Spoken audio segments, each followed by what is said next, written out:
decision.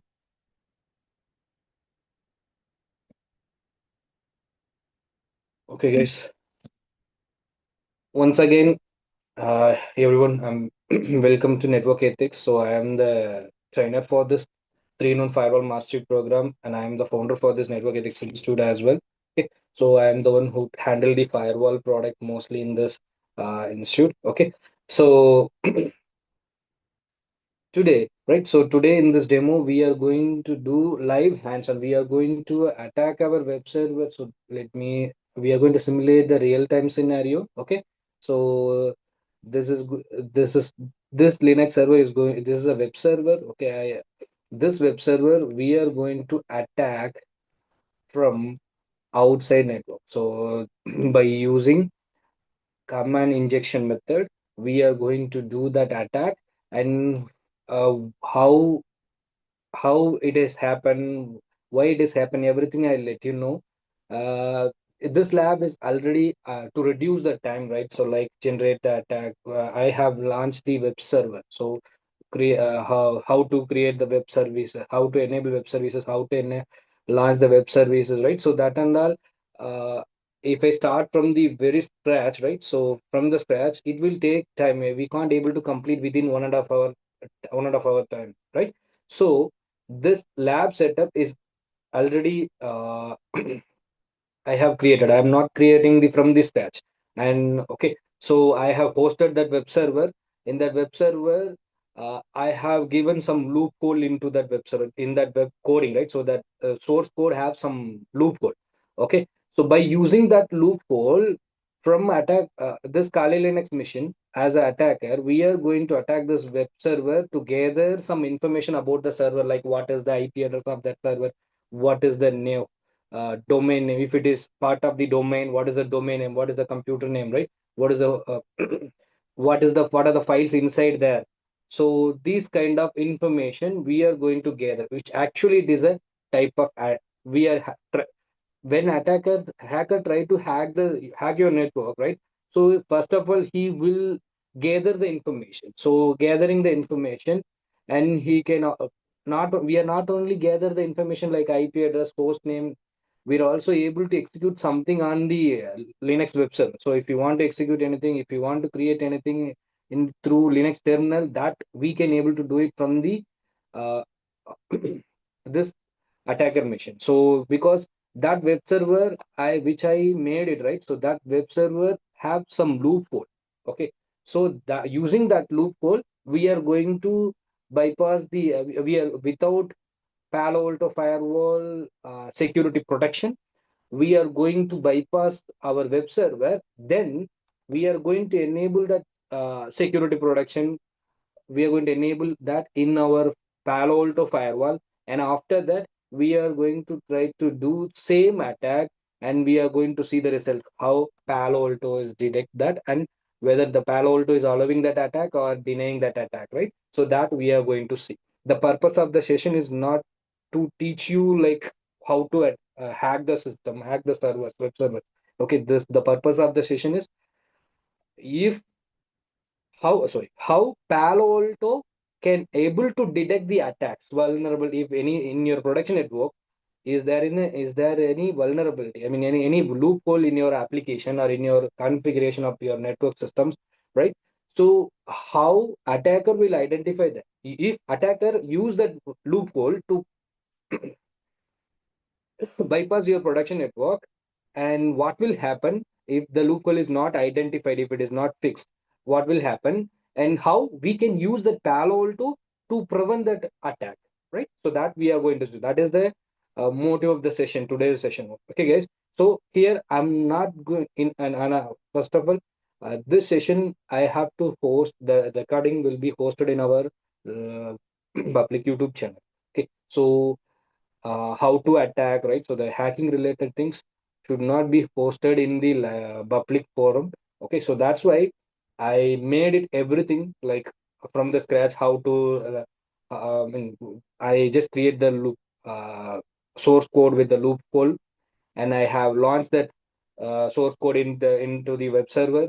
So only thing is we are going to generate the attack. We are going to initiate the request. We are going to request to access our web server, and once we got the access from that web browser, we are going to gather some information of your server, like what is the IP address of the server, what is the host name, what is the files inside that your web server, right? So that and all we try to access, we try to gather. So if you get the result, then that is the loophole.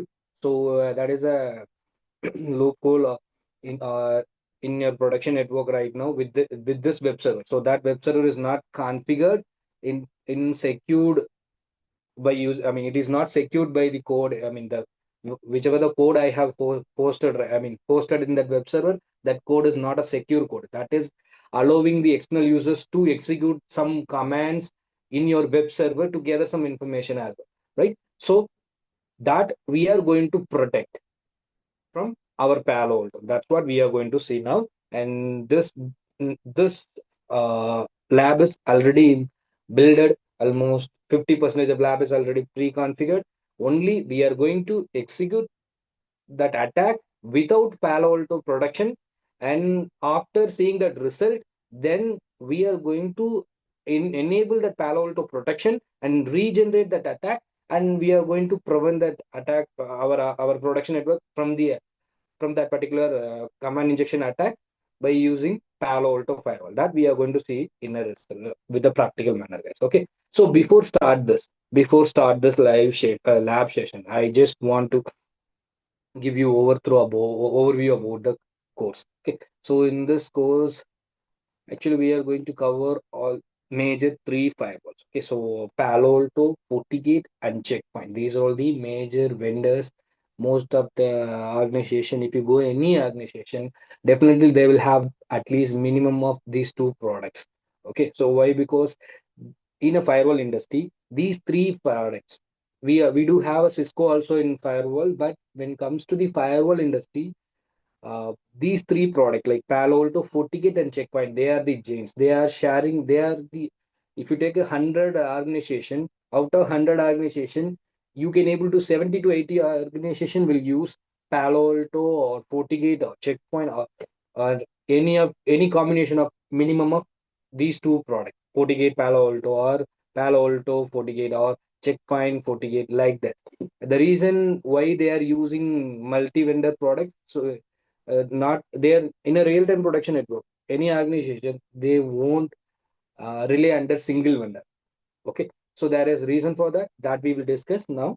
Okay, then we will enter into the hands-on lab test. Okay, so as I mentioned in this three known firewall, we are covering three firewalls, the major firewalls. Okay, so and I hope everyone aware about like what is firewall and what is the why we need a firewall, that and all. So if not, not an issue. If you are not aware what is firewall, how what are the features is there inside the firewall, everything, it's not an issue. I will teach you everything from this patch. Anyhow, the day one of Palo Alto, you are going to Palo Alto or FortiGate, you are going to learn from the space basics, like what is firewall, what are the type of firewall we have, like what is a stateful firewall, what is stateless firewall, what is application firewall, what is next generation firewall, what is cloud firewall. So everything we will discuss on that. So now I don't want to start with the basics, like I mean in just an introduction or theoretical things. I don't want to start. So I just give you overview, like within a few minutes I just give you what is firewall and what it will do. Okay, so as in a short answer, then I'll go to the like why we need to learn this all these three firewall. Inside this three firewall, what are the content we are covering, like what is the curriculum we are going to cover, that I will tell you now. Then we'll go to the live lab, guys. Okay, so okay, so firewall, so everyone knows, so firewall is a product, right? So firewall is a hardware or software, right? It is a product which can help us to prevent our organization network from the unauthorized access, unauthorized attack, right? So unauthorized services, right? So according to me, firewall is a in your organization network. It is a first, it's a security guard in your entire network. It is a first line of security guard in your organization entire network. So which will do control and monitor the traffic. Okay, which will do control and monitor the traffic. Control means, so I want to allow some traffic, like I want to allow web services. I want to allow some application like Facebook only. I mean, I want to allow the business needed application like Zoom meeting or Microsoft Teams, like that. In your organization, what are the applications you need? Your business needed or your business core applications, right? So that application I want to allow the rest of the application and the services. What are the services they need? Like in my organization, they hosted one web server, they hosted the mail server, they hosted storage server, right? So in that case, I need to allow web service access, and I need to allow mail service access, I need to allow storage services, right? So storage services and protocols, right? So that and all my business need applications. So like uh, the rest of the application, general internet applications like Facebook, social media, Facebook, Twitter, Instagram, so that and all, that is not necessary to operate my business digitally, right? So that and all unwanted applications I don't need to access. Okay. I don't need to allow to my internal users to access that services over the internet, right? As well as when I'm going to allow the web services, let's say I'm running a e-commerce business, so I hosted one web server e-commerce site. Outside users need to access my web server, and they need to purchase from our web server, right? So that outside user, maybe maybe the valid user, right? Or maybe he tried to attack our web server. He may be the attacker, hacker. So I need to identify that. I need to control that. So I want to allow only valid users, right? So that and all I can able to implement by using the control mechanism, the firewall. So firewall will use a security Engagement policy. engagement కి ఏమైనా పిలుస్తారా అట్లా ఏమైనా ఇచ్చారు Guys, ఇచ్చే మనకు Shivmani, please mute yourself. Guys, I'm going to mute you everyone. So in case if you have any doubts, you can raise your hand and I'll.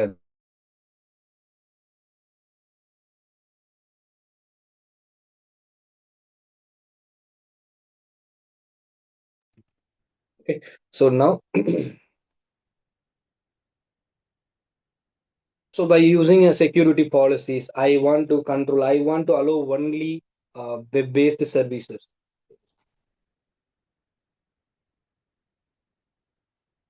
Okay. I want to allow only web services, right? So in that case, I can use security policy. What type of service I want to allow, like HTTPS or HTTP, right? I want to allow mail service. I can allow IMAP, POP3 protocols, right? I want to allow only Microsoft Teams applications, right? So that I can able to use the security policies, the policies to allow or deny, right? So whichever the traffic, usually in an organization, when in a real-time scenario, when we are implementing, when we are creating a security policy, most of the use cases, we will create, we will block any type of traffic. Whatever the specific application and services we need, that only we create a rule to allow the traffic.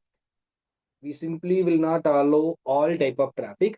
Okay, so whatever the services we need to allow, that only we will allow by creating a allow rule in our production network.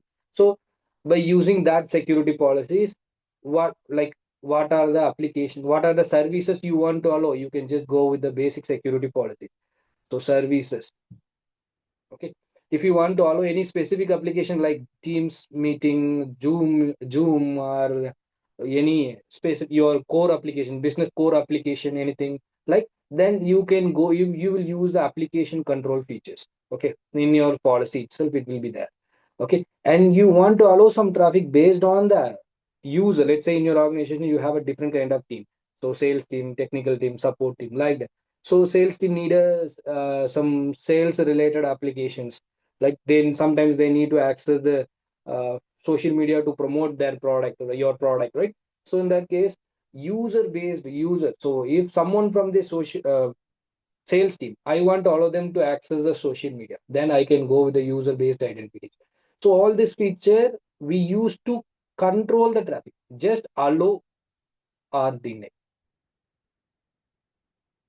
right? So firewall can do control and control the traffic by using these features: security policies, application control, user identifications. Okay. And then what is deep? If it is a good firewall, right? So let's say now I just allowed in my in my organization, I run one e-commerce website. Okay. So I'm web server. I'm running an e-commerce web server. So you can take this scenario like this. Okay. So assume this is the e-commerce website. This is the web server. I have hosted that e-commerce website here.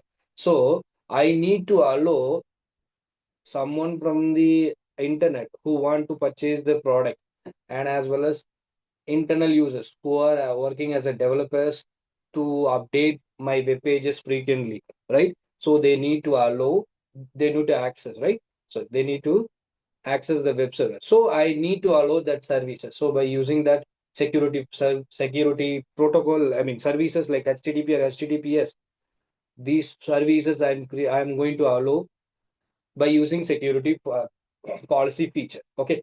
So control mechanism will verify that if the traffic is HTTPS services and your web server destination is your web server, then if the rule is says to allow, then your firewall will be allowed. Now this is what today we are going to do. So in in my security in my firewall already I have created one basic security rule to allow web services to access the outside users to access our web server. Okay. So now I just allowed it. So after allow that, outside users and internal users are able to access the web server. Here, the thing is, all the users are not going to uh, try to purchase something, right? Or all the internal users are not going to do update in your web server. So we can't say that it is not everyone are legit users. Okay, we can't say that, right? So attacker, let's assume that now the attacker, one hacker try to bypass our web server. He try to shut down the web server. So by using DDoS attack, he will he will try to shut down our web server. He will generate the lakhs of the request so that your server will slow down. Then your server will be downstate. Will go to the downstate so that the legit users will not able to access your server. So which means your business server is down. Your web server, your e-commerce site will be down. So if it is down, the business no one able to purchase something on your web server, so your business is not going to happen. So right. So now I already allow the traffic, all the internal users to access or outside users to access the web server to purchase something. So the traffic is allowed. Now what happened? Allowed traffic, it is executed by my control mechanism, which is having by using a security policy in my firewall, right? So already I created rule to allow only HTTP and HTTPS services. So let's say I hosted through HTTP service. So I just allowed HTTP services. So user only use the HTTP service. He is not try to enter into your production network by using any other services. So it is already as per the firewall rule, it is allowed. So your firewall will allow the traffic. But whatever that after allow the traffic, whatever the transaction is happened from your server to user and user and to server, right? So that should be monitored. That should be a legit traffic, right?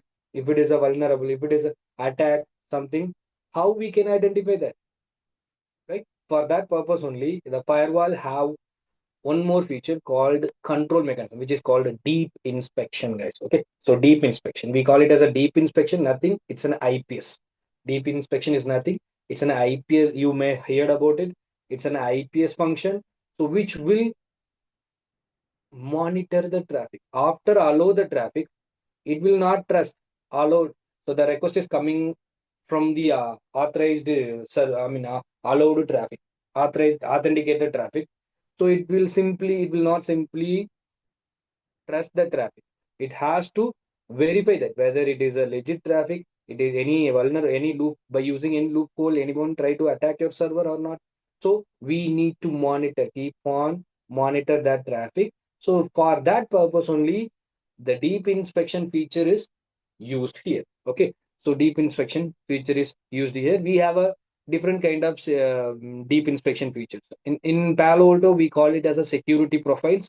So like URL filter, and then vulnerability protection, antivirus protection, anti-spyware protection, and then data leakage protection, file blocking protection. Like that, we have a different kind of security profiles. Okay, so the security profile is nothing, it's an added one more additional security layer which we are going to apply on your basic security rule. So the basic security rule only will allow whether I'm going to allow this traffic or not. Based on that, if you are, the security profiles will be attached on the allowed traffic on your basic security rule. So it will be all attached on your basic security rule, that route which is allowing the traffic. So after allow the traffic, it has to be monitored. So that's why we are attaching that security. It's an extra security layer which will keep on monitor your active live sessions, whether it is a vulnerable or not, whether it is any virus or malware is there or not, any attack is happening or not, right? So that continuous monitoring will be done by this security profile guys, okay, which means this deep inspection guys, okay. So if it is a firewall, it has to do these two functions, so control and deep inspection, so which is available in next generation firewall. So about, when we are going to discuss about the types of firewall, I'll tell you what are the types, like what is next generation firewall, what is stateless, what is stateful, that and all in deeply I'll teach you, okay, right now. So we know what is firewall, that is fair enough right now. And who need a firewall, who need a firewall? Any organization who is doing a business over the internet. Yes, Anas Ahmed. So you can unmute. Do you have any queries? Your hand is still raised. Okay, you send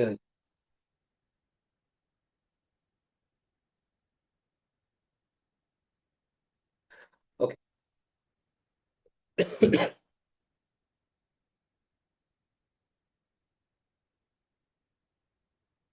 Any queries, guys? Okay. Any organization, their business is running based on the internet. They're providing the services based on the internet, right? So they everyone need firewall space. Okay, I'll show you some some example for that. Any small scale businesses, school, colleges, hospitals, right? Banking, financial sectors, right? So government sectors, data centers, cloud service providers, right? So who are all running their business or services over the internet by use, right? So they need they need a firewall. And you may think the have I'm running a business like with a 10 computers or a few computers, right? I'm hosting some small services. Okay, do I need really I need a firewall? So if I'm not use a firewall, I'm not hosting a sensitive data like that. You may think I don't have a sensitive data. You may think, right? But the reality is, if you are getting while doing a business, if you are getting a money from the customers, right? So if you are collecting the customers' data like sensitive information, like what is the name, data, contact details, right? So that and all, if you're doing in your business, as per law, as per compliances, each and every country have their own digital compliances by cybersecurity compliance. Okay, so as per that country, you need to follow that compliance. So if you take a major compliances, they simply say if you're if you're collecting a payment gateway, if you're collecting a money through payment gateway, if you're collecting the data, user data, right? So then you must have a firewall. You must secure your protection network. You must have a firewall. If you're not having that firewall, if in case your network is bypassed, money, please don't try to write anything on screen. If you're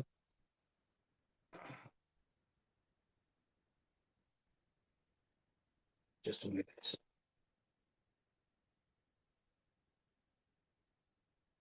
Okay. So, in if you are collecting the money, if you are collecting some personal data, and you are not having a firewall to protect your production network, and then if data breaches has happened, you will be fined. In India itself, you will be fined around 450 crore, right? As a fine, up to. Okay. So, so that's why all organization, right, having a firewall there. Okay. So if to secure their network. right? So in future, we are running, we are almost utilizing the smart homes. So in future, every home also, how nowadays we have a wireless router in every home, and along with the wireless router itself, we have some firewall features to control the traffic, but it's not a full-fledged network firewall. But in future, uh, we are going to use the entirely smart homes, right? So smart home features will be, IoT devices will be integrated with our home itself. Okay, so in that case, in future, all modern home will utilize the file. They will use the firewall to secure their production. I mean, their home network as well. Okay, so that, but as of now, so the all organization like school, colleges, hospitals, and then bank, government, data center, government departments, data centers, service providers, like everyone, you need a firewall, guys. Okay. Apart from that, why we need to learn a firewall? So as if you want to become, who are all need to learn the firewalls? If you want to become a network security engineer, cyber security engineer, right? So you want network firewall administrator like that. If you want to switch over your career in a cyber security domain, basically any security domain, right? Cyber security, cloud security, right? So like that, if you want to go for anywhere else, so like firewall is the must having skill, guys. Okay, so like for network engineers, CCNA is the basic fundamental, right? Likewise, if you want to become a cybersecurity engineer, if you want to learn ethical hacking, if you want to become a pen test engineers, right? So proper pen test engineer, if you want to become a DevOps engineer, cloud security engineer, right? So system engineer, right? Nowadays industry demands that. So the fundamental, like CCN, how CCN is a fundamental, similarly, one firewall knowledge is fundamental to become a cybersecurity engineer. If you try to go for any of this job title, right? So you need firewall skill as well, guys. Okay. Then if when you may think like one firewall is enough, right?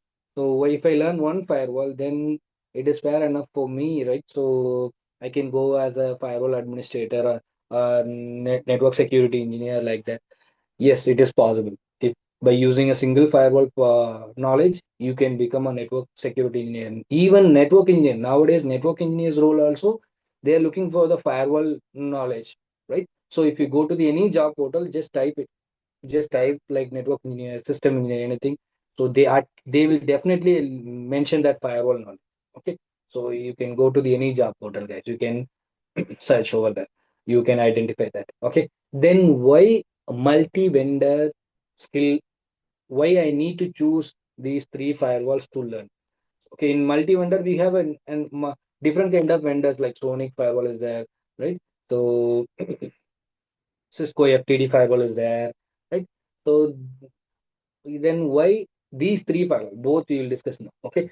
So when you're having a multi-vendor firewall suite in an industry, you guys are mostly working inside the MSP type of company. So MSP is nothing.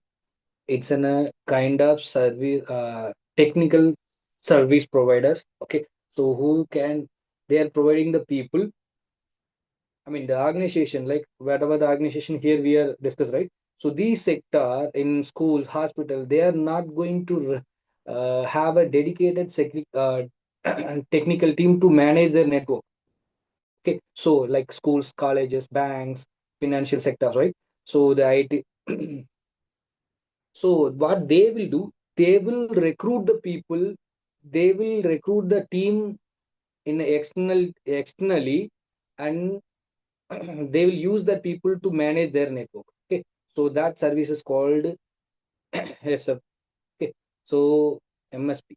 Okay, managed service providers.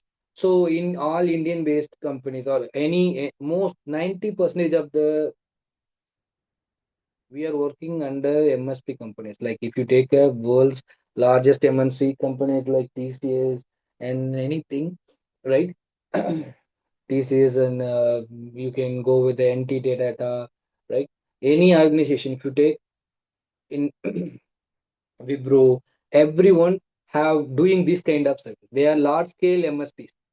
Okay, they are large scale MSP. They will take they will handle their own network project, as well as they will take a external project, and they will provide the manpower to protect their external projects. Okay, so that's what happened. So in that case, the organization will get a new project. So the organization, let's say, one your organization getting a new project that is related to the bank, and you are working under Palo Alto right now. Okay, that banking sectors demands checkpoint. Okay, so when your organization need to take over this project, and they will ask the people who can able to manage checkpoint. Okay, but you guys are not aware check. So in that case, you have to learn checkpoint once again separately, right? So now it is time taking process, and somehow you can able to manage it. But in a real time scenario, while provide this project to your organization, they will demand, the clients will demand, I need a people who have well knowledge, or who certified in that particular product. Okay, and second thing, any organization, they will not run with a single product. 90% they will not run with a single vendor product. Let's say that banking have a checkpoint environment, they additionally will have either FortiGate or Palo Alto.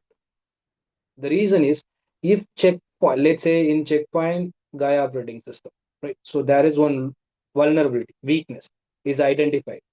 Okay, weakness is identified in that operating system. So by using that operating weakness, the attacker bypass that entire Gaia operating system.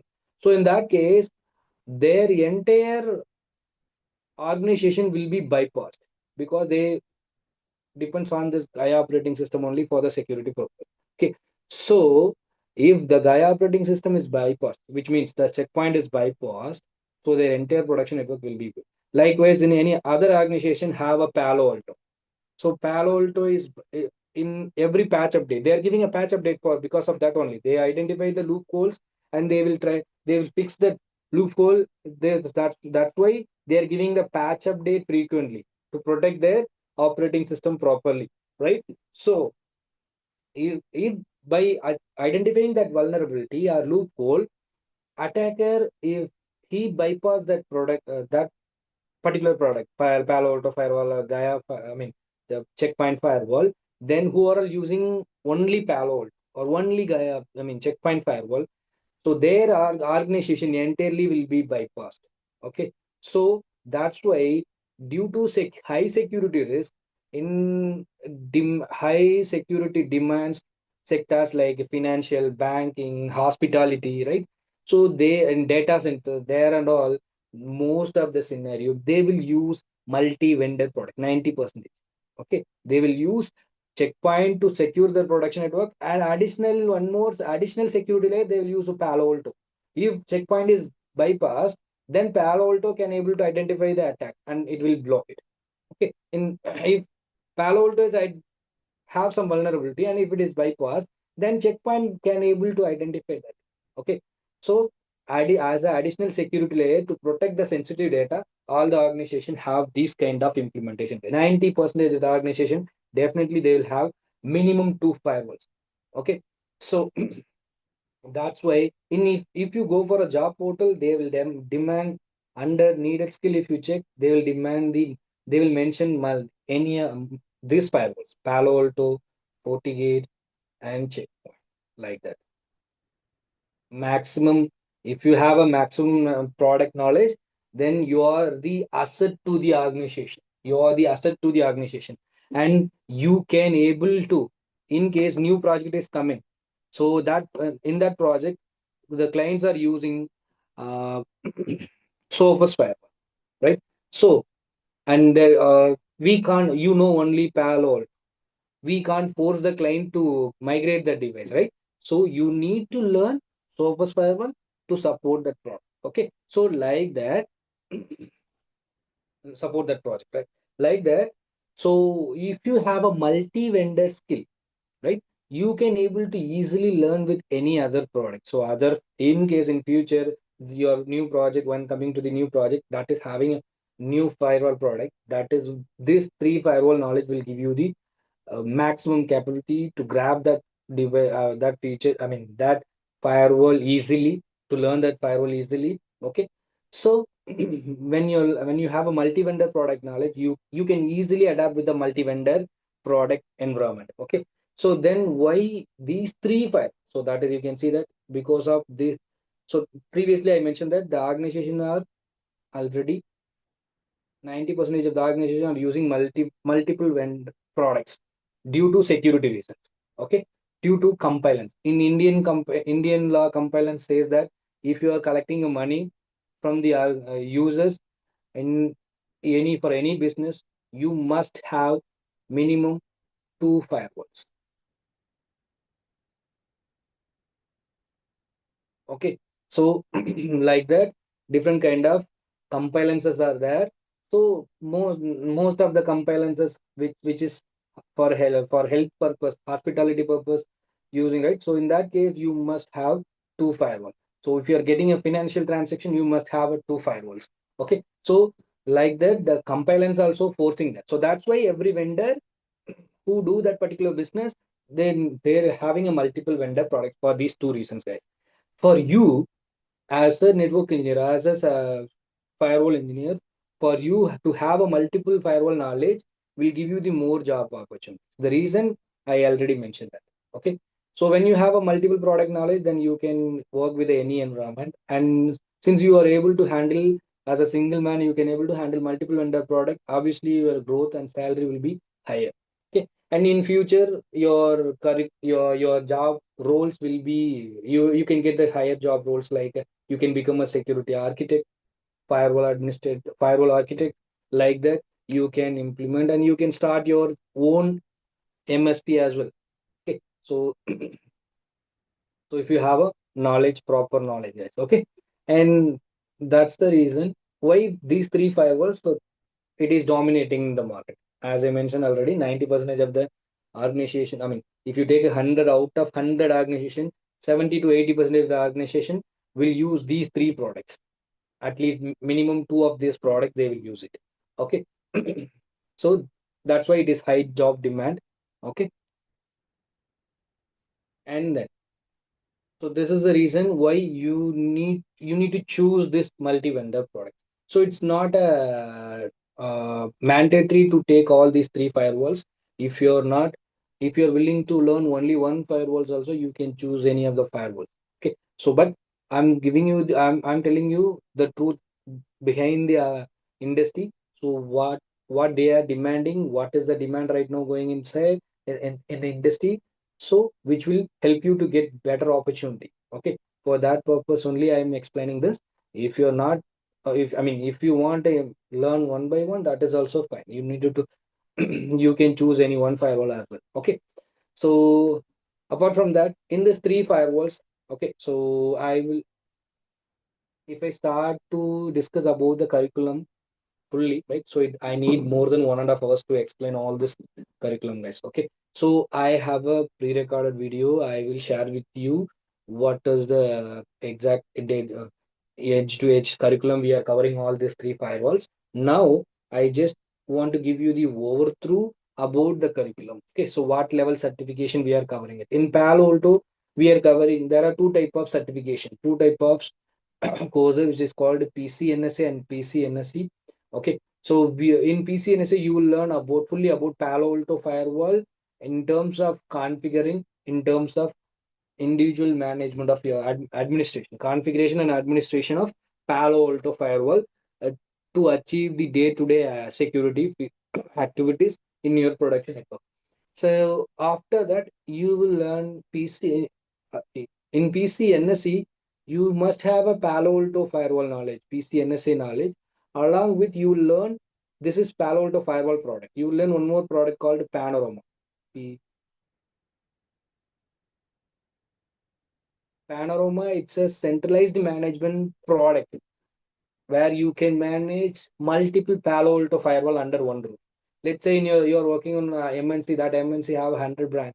That 100 branch, they each branch they have a Palo Alto firewall as a gateway, perimeter firewall. Okay, so all these 100 firewalls, if you want to manage one group, then you have a product called Panorama. So which is very much useful product. So when you are doing a frequent update like license update, patch update, OS upgradation, so all these 100 firewalls, if you don't have a Panorama, you need to manually go to that Panorama, I mean each individual firewalls, each site, and you need to do it one by one. Okay, so it will take time taking process. It is very difficult to manage all 100 firewalls manually sing again and again. But if you have a Panorama, by using few clicks, okay, you can do patch update, you can do license upgradation, you can do OS upgradation by using a few clicks for all 100 firewalls with a simultaneously in your production network downtime. You can achieve this, okay, with a few clicks. So that is the advantage of Panorama. And Panorama also act like a centralized log collector. All your 100 branches perimeter firewalls log, if you want to collect and segregate in under one roof, then you can use the Panorama. So as a log management as well, configuration management and log management, it is possible by using Panorama. So you can also create a secure from the Panorama, you can individually create a security policy to the specific firewalls. That is also possible. One site, let's say the site is located in Mumbai and your head office is located in Chennai, then you want to implement one security policy which is in Mumbai branch. Okay, then if you integrate it with the Panorama, then you can easily through the Panorama you can create the security policy to the Mumbai branch as well as it is not. You can also separately individually access the Mumbai branch firewall and you can configure that. That is not matter, right? That is not a use of Panorama. But here, like in Mumbai itself, you have a 10 branches. So you want to group all that 100 firewalls under one group and you want to create some shared policies in that 10 firewalls simultaneously, then you can use the Panorama. You can manage the devices all together into the Panorama, or you can differently create a different group and different you can separately manage that particular group only in the using the Panorama. So that we will teach you in the PCNSE. Okay, so all this curriculum will be teach you in the PCNSE, guys. So so detailed curriculum I'll show you and I'll also share with you guys. So now itself, let me go to this link. I'll share this link. Okay, just click this link and go to uh, Palo Alto curriculum, Palo Alto, and you can able to see detailed curriculum in Palo Alto. So under overview, what are the models we have?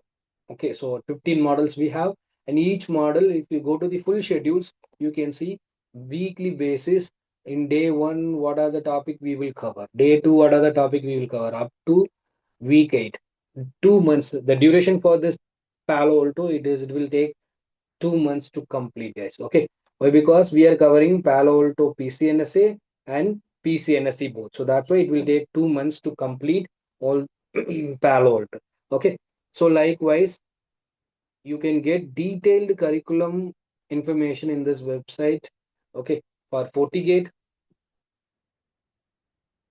you can go to the daily roadmap and you can see the detailed curriculum. Okay, and checkpoint, you can go to that. Okay, go to full schedule and you can see that. Okay. So FortiGate will, I mean, Palo Alto will take 2 months to complete. FortiGate will take 1 month will take complete. Checkpoint will take 1 month to complete. So total duration for this all these three firewalls is 4 months.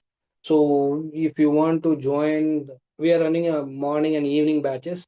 So morning batch, FortiGate, we are going to start coming 7th April. We are going to start a new batch in morning with a FortiGate firewall.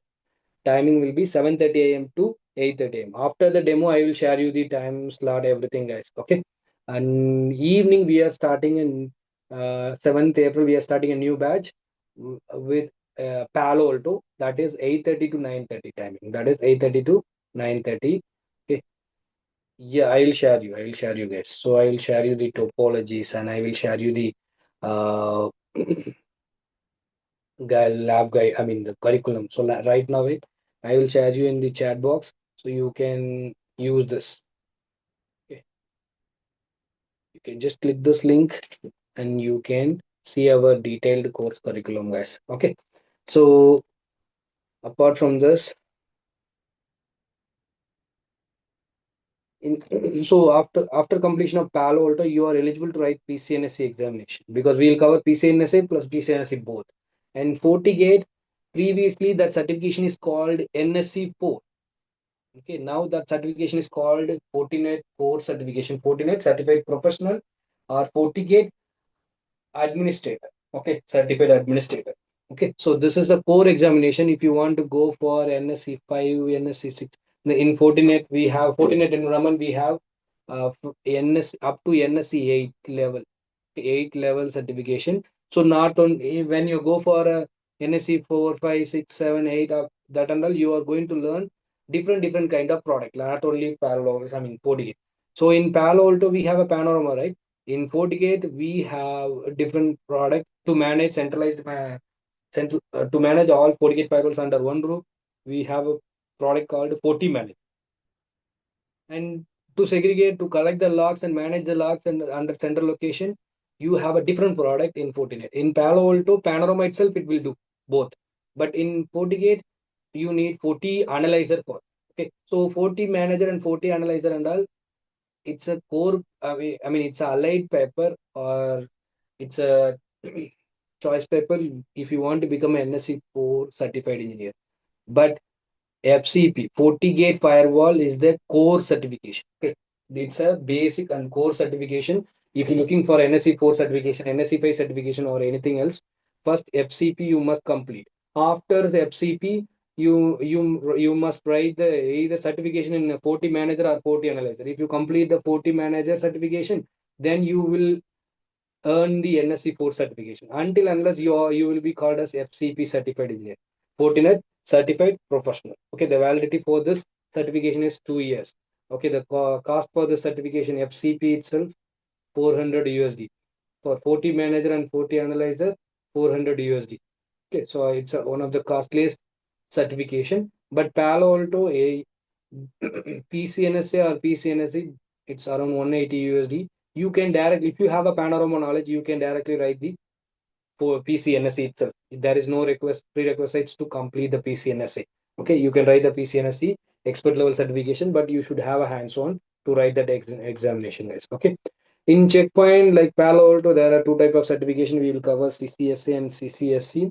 And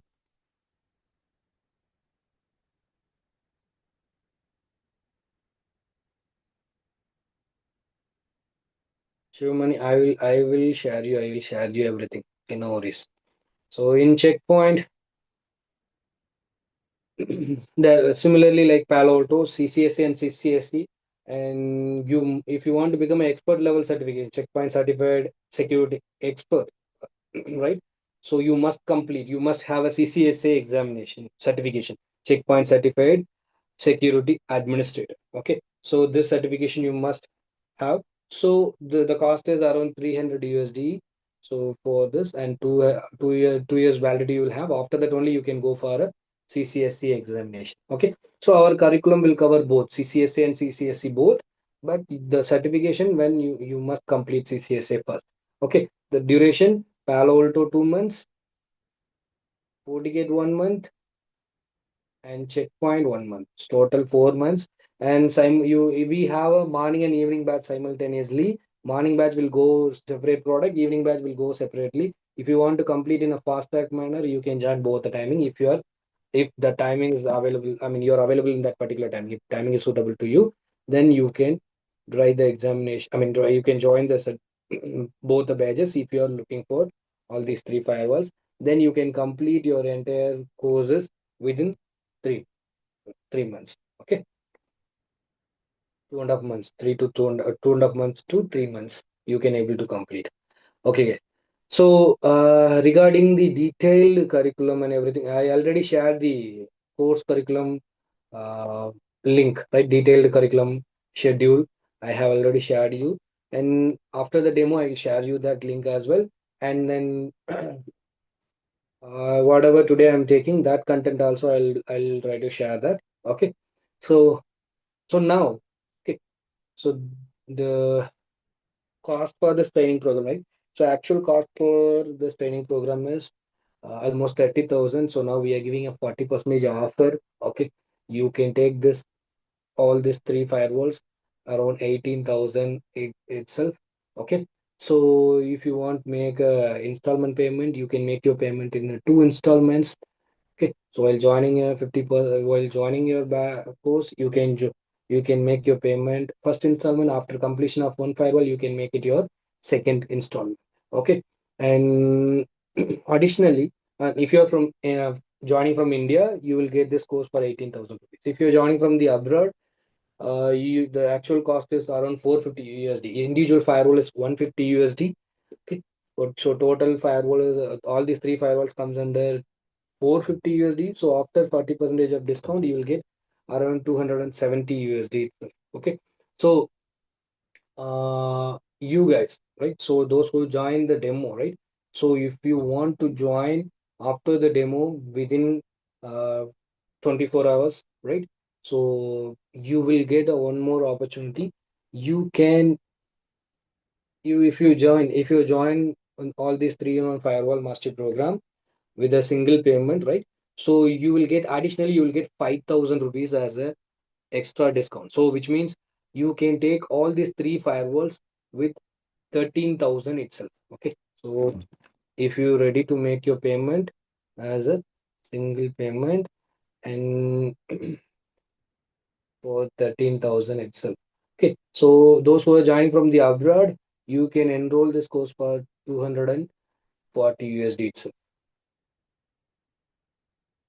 Okay. Sorry, 220 itself.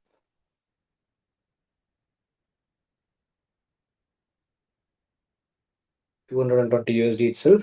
Okay, you can grab this opportunity if you are enrolled within 24 hours. And we are going to take only 10 students in this batch. Morning 10 students, evening 10 students. Okay, we are having a limited students only so that we can focus in the quality. Okay, so it is going to be a live instructor lead training with the interactive based. Okay, so everything will be in a practical manner it will go. So we need to focus on the quality, so that's why we are having a limited seats. Okay, so you if you want, you can enroll, and you can enroll any single file. If you want to enroll single file, that is also available, and for that also we are giving a 40% offer. So you can take the single firewall for 6 6K. Okay, 6,000 rupees. Okay. So for that, you don't need any installment payment option. Okay. You don't have any installment payment option for single payment, guys. I mean, single firewall training. If you want to take Palo Alto, or if you want to take a FortiGate only, FortiGate is going to start with the morning batch. Palo Alto is going to start with the evening batch. Okay. So you can grab it. Okay, so apart from that, the lab and tools and everything. So for lab, we will use a virtual lab setup, right? EVNG and PNet. So the tools and images, everything will be provided. Guidance will be provided to create your own lab setup. Okay, and you can create and you can use in your hand itself. Okay, so we'll guide you. And then the pre-recorded, I mean, recorded video of live sessions will be recorded, and recorded video will be given to you from our you can access the recorded video from our portal. Okay, this is our website. You can go to the this is our website. From our website, you can go to the LMS, our application. So learning application. Okay.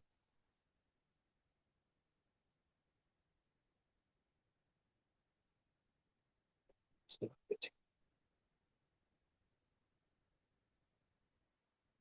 okay. So here, like this, we will create a separate course, right? So for you guys. So you guys are going to join.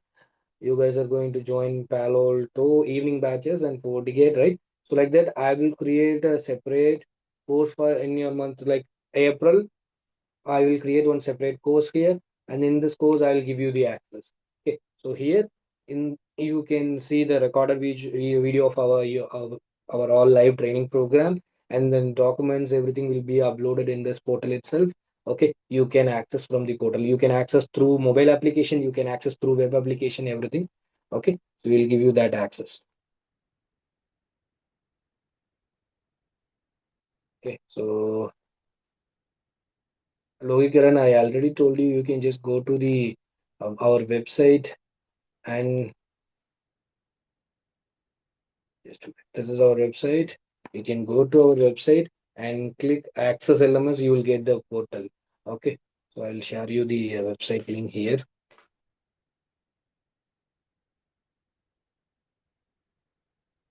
Okay, guys. So now, apart from that, if you have any queries regarding the course or regarding your job, enrollment, everything, you can reach me out on this number. I already ping you. What through which number you got the WhatsApp link? I mean Zoom link, right? So through that WhatsApp number you can reach me out. 9597818863. That number I'll ping you. I'll ping you in the chat, so you can reach me through WhatsApp, or you can also, or voice call. You can do it, guys. Okay.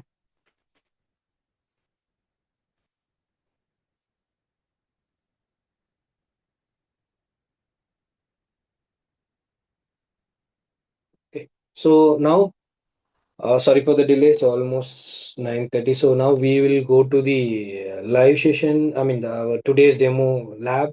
Okay. So before inject the attack, right?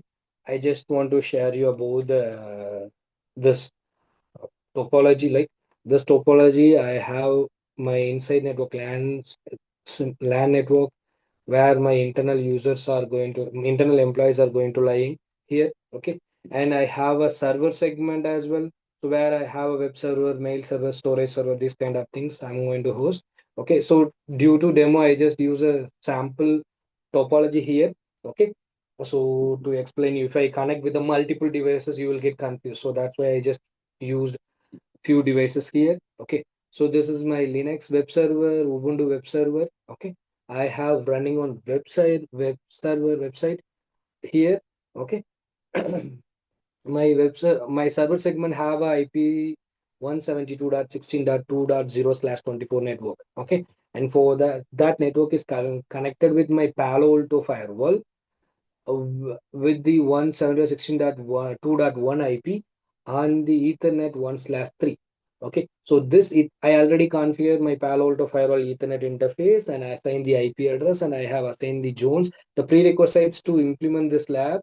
So you are I already configured this network. So my Ethernet 1/1 of my Palo Alto firewall is configured with my LAN zone, internal zone, inside zone, okay, which is having IP address 172.1.1.0/24 network, and that interface is having 172.16.1.1 IP/24 network. Okay, and my server segment, it's having 172.16.2.0/24 network, and that Ethernet 1/3 is having IP 2.1. Okay, my internet segment, right? My real ISP internet, I can reach the real internet from this network. Okay, 190.160.0.0/24 network.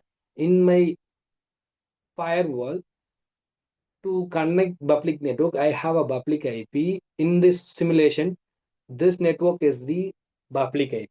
It's act like a public IP here. Okay, so WAN IP 190.160.0.50 is my WAN IP, and my WAN gateway is, my ISP gateway is 192.168.0.1, which is nothing my wireless router in my home network.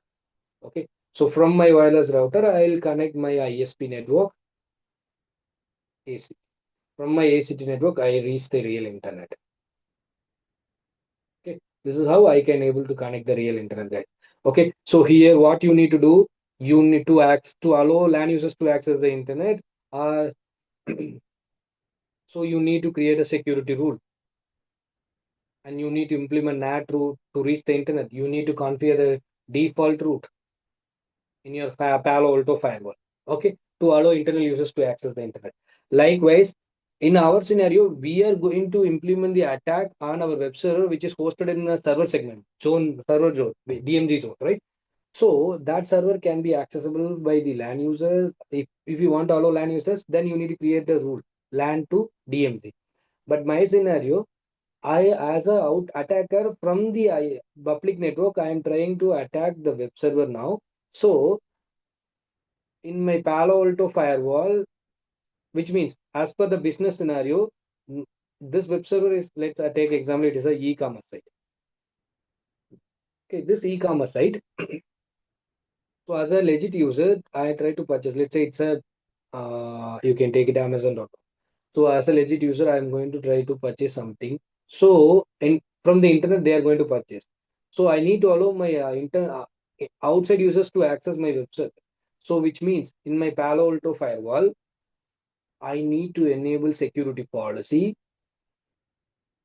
from internet to internet to my server zone DMZ.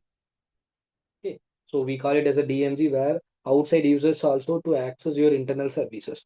Okay, so or else you can, if you are not understand what is DMZ, that is fine. When we are going to take a live session, I'll teach you everything. So you can just consider like the right now it is a server segment, servers where I have a web server, storage server, mail server like that server segments. Okay. And so I need a security policy for that. And after that, so outside users are trying to access. So they will use our application. But our web server hosted in a private segment. So private. So here destination NAT has to be applied. DNAT has to be applied. If you're not aware what is the DNAT, then just leave it. I will teach you in the live session. So where for what purpose we are doing a DNAT and all. So but to allow this external users to access your web server, these are all the prerequisites. So security policy, DNAT, and default route must be configured in your firewall. The interfaces, all your interface, you need to configure it. So that I already configured, guys. Okay, because if I start from the scratch for basic configuration itself, it will take some time to explain you. And what is DNAT? When I'm configure DNAT, I need to tell you what is DNAT and why we need to configure it like that. So it will takes it's a lot of time. So we can't cover it within 1 to 1.5 hours. Okay, so that's why I already build all this. Okay, so the scenario today's scenarios we need to block when attacker try to bypass your server. We need to block it, and for that in Palo Alto, what purpose, what feature we can implement, and how it will be identify that, and what is the result we will get after enable that feature. That's what we are going to do. Verify that. Okay, so we are going to do as a lab. So basic configuration right now, I didn't teach you. So as I mentioned, I already enabled basic security policy to allow web services to access outside user, and DNAT rule I have implemented, and default route I have added. Okay, so now normal users can able to access your website. Okay, normal users can able to access your web server. Let me add one node.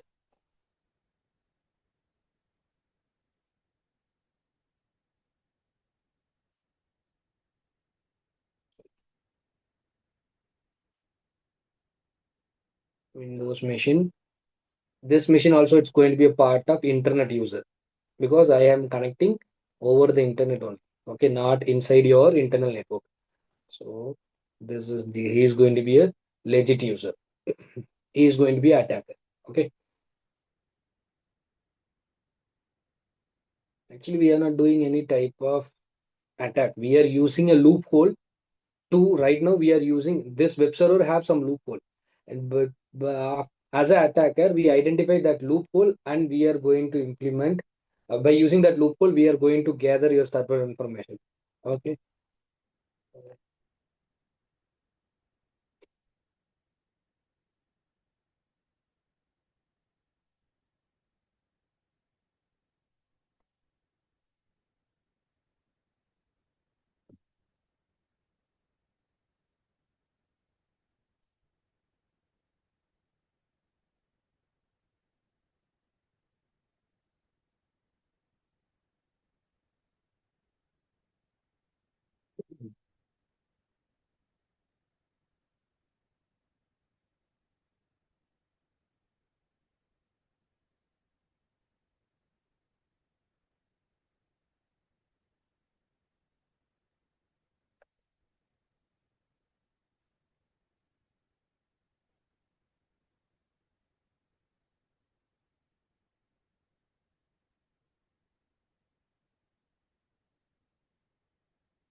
Okay, and this Kali Linux also it's running.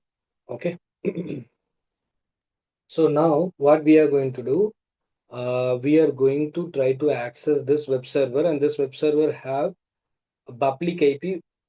So from the internet user, they can call our web server by using a URL, right? So let's say www.amazon.com like that. So here we are using that will be represent with your public IP. So now here we are directly calling the public IP of your web server. Public IP is my WAN interface IP. So I'm hosting this web server by using my WAN interface IP. But logically, it is hosted in my private segment, which is the original IP is 172.2.10. Okay. So now I'm I'm going to try to communicate in our Kali Linux itself.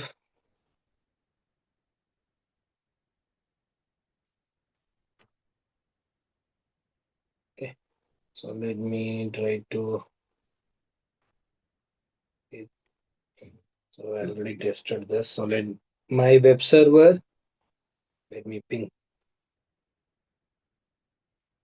my web server. I'm going to ping with my private IP right now. 116.2.10, which is my web server physical IP address, private IP. Okay, from internet. So now what happened from internet when you try to call your web server by using what is the physical IP, private IP, that private IP is non-routable. So you need to implement NAT and you need to use a public IP only. So that's why we are hosting our web server using with our external public IP 190 our WAN interface IP 190.168.0.50. So now I'm going to ping from the same Kali Linux. Okay, because in my before that I just want to show you the firewall configuration.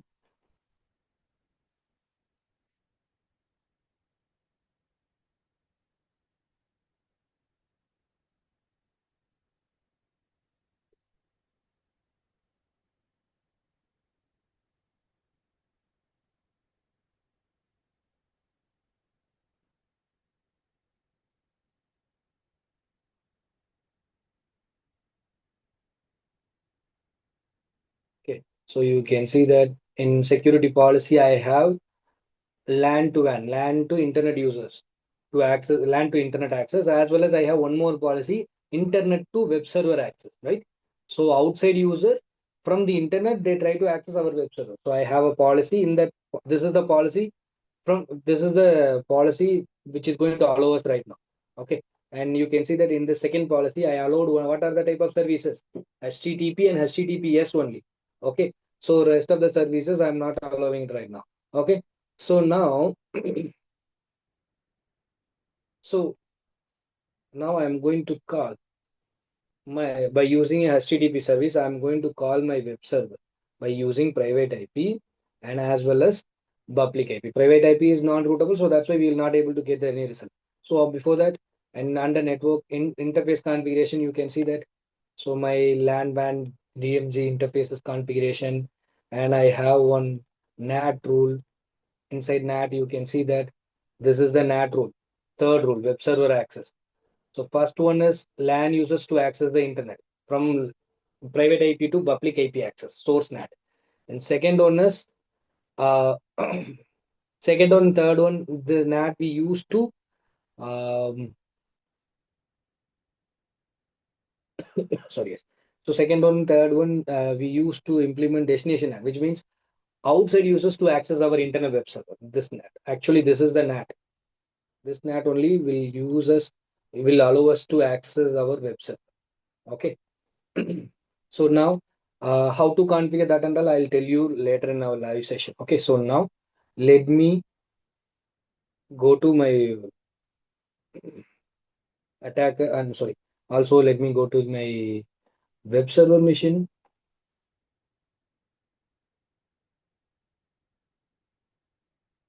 This is my. I directly log in into the web server.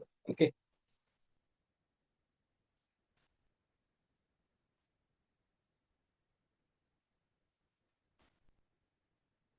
Okay. This is the code I have used. This is the web. This is the web page. Okay. in this web page itself, I have created this code with the loophole.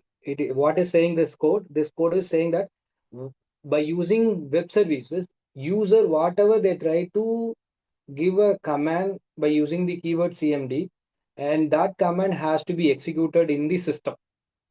Okay, this is what the code says. So which means through web server, web services, URL through web services, and when user try to execute the type the command, user whatever user giving as an input in the web services, that has to be executed. That will be printed in your system directly. Okay, that's what saying that this is one of the loophole. We should not allow like this. So whatever user try to print, right, try to give the command through web services, that will be directly executed in your system level, OS level. Okay, so it will be executed in your command lines. Okay, so this is the loophole. I have used it in this. This is a web page I have created by using PHP. And in this web page, I saying that just whatever user giving as an input in the URL part, just type that in your, which is started with a CMD, right? Just type that in your system level, in your operating system. That's what I'm saying that. Okay. So, uh, okay. So now what I'm going to do in this device itself, I'm trying to pick. Okay. Before that, uh, let, you can see that this is the IP of this server. Okay, so let me,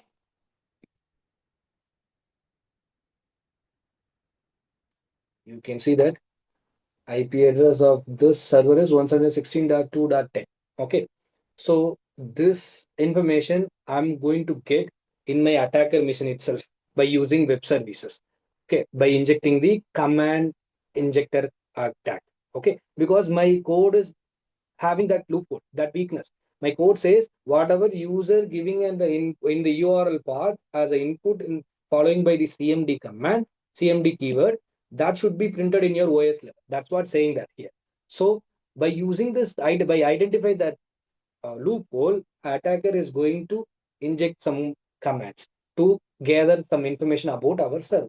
Okay. So now I'm going to execute this web page in our in our server itself, local machine itself. And you can see this is the web page I'm getting it. Okay, it's giving some information about the Voodoo and Apache server. So what is the information? Through web page itself, I'm getting the result. Okay, and after by calling this, when I type some commands, like right, so following this IP, and after I type some commands, then it will be executed on my OS level itself, that we will get it in our attacker machine itself. Okay, so now this is my local server configuration, guys. Okay, if you're not able to understand, then completely fine. So we just, the motive of the session is we are just injecting some attack without Palo Alto IPS function. Okay, so I told you, right, deep inspection. Now I disabled in my policy. If you go to this policy, security policy, internet to web server access, I just have a policy. I just say what is the source coming, the outside users, WAN zone. What is the source address? If the internet users, they might have any IP address. Destination, it's a server zone. So destination, I can add here destination address itself, or simply I mention that destination zone itself, and I allow any IP from the DMZ network. Okay. So as a destination, I just want to allow like that. I simple rule I created and any application. But service, when it comes to the services, it should be HTTP or HTTPS service. Action, if you go to the action and under action, I said allow, you can see that profile setting. So this is the profile setting. You're going to create that security profiles, the deep inspection. This is the deep inspection profiles, guys. Okay. This profile only will activate the deep inspection functions in terms of virus identification, in terms of file blocking, data leakage identification, right? In case of any attack, vulnerability protection, vulnerability identification, loophole, any attack. So that profile has to be enabled, and that should be attached in your policy. But right now, nothing is enabled. Nothing is enabled, right? Everything says none. Okay. So our scenario is security profile. Our scenario is today's talk about under security profile, talk about vulnerability protection. Okay. So now, if you look at that, everything is none. So I made it simply none, and I'm not attaching any deep inspection, which means this rule simply, if the rule criteria is matched, the source is outside user, destination is your DMG subnet, then services, web services, HTTP services, then it is going to simply allow. But it is not going to monitor whether inside the allowed traffic what transaction is happened, whether it is they are legit user or they are try to attack your server. That is not going to be monitored. Okay, until unless you are enabling that profile. Okay, so now without that profile we are going to execute some output. Okay, we are going to we are trying to access our web server, and we are going to inject some commands in that web services itself, web page itself. Okay, so now go to your attacker machine. So this is my local server, just not needed right now. We need only attacker machines right now.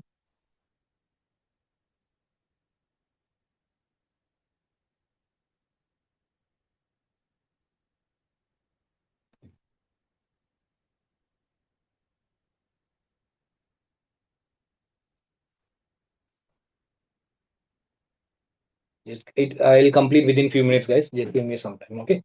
And now through web services itself, right? So I'm going to call HTTP.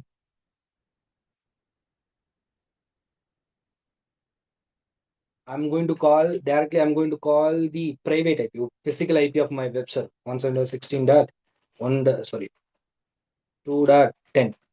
Okay, you can see that I'm not getting any. I'm not going to get any result because this is a private IP. It is not routable to the internet, so it will be below.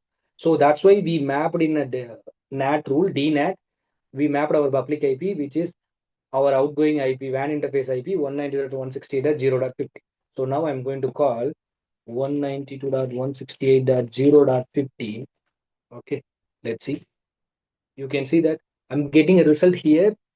This result is I'm just calling my web server in web server only. Okay, I'm not injecting any command to get the information about my server. I let's imagine now I made this lab, so I know what is my private IP of my web server, what is the web server name, what is the IP address, right? So everything I know, but attacker is not aware, right?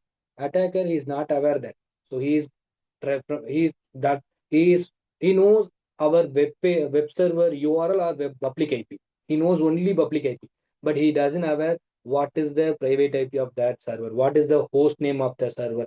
By using that host name information, he can identify that it is belongs to Active Directory domain or not, right? So whether any IP can we can able to what is the file inside that, what is the folders inside that. So that information he is not aware. But by using that public IP, by you inject that attack, now he is going to identify that what is the private IP, what is the username of that machine, what is the host name of that machine, right? So that information he is going to collect right now. Or what is the files inside that machine? So file list. So like that, that information he is going to collect right now. So before that, okay, fine. So now go back to the attacker machine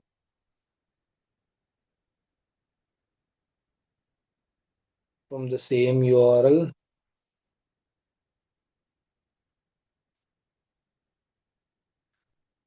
192.168.0.50, and you can see I am going to inject the file name is test.php. Test.php is my web page name. That is that web page says whatever user giving and after CMD keyword, that should be printed in your OS, and that should be reflect in your browser. The result should be getting by your in your browser, right? So now you can see that. So this command helped me to get the IP address of my web server. But I don't know what is the private IP of my web server. I call through duplicate 190.160.0.50, and but when I execute cmd hyphen I cmd equal to IPA, so that result which I'm getting my terminal, when I execute this command in my terminal, this the in my web server directly, this is the output I will get it. Okay, so now I got the private IP of my web server, Ethernet 0. You can see 172.16.2.10. But I call public IP.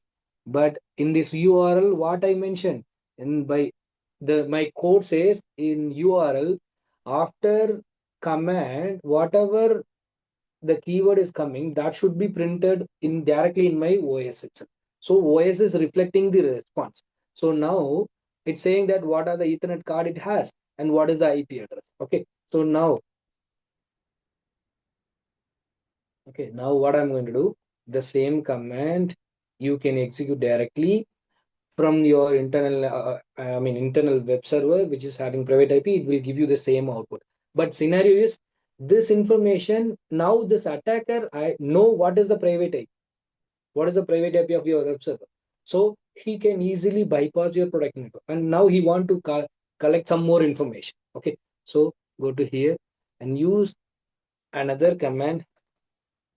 Okay. So who am I command I want to execute? You can see that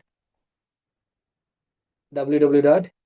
It's a web server. So I am a web server like that. It is saying that. Okay. So this is the output. I'll get it in the same. And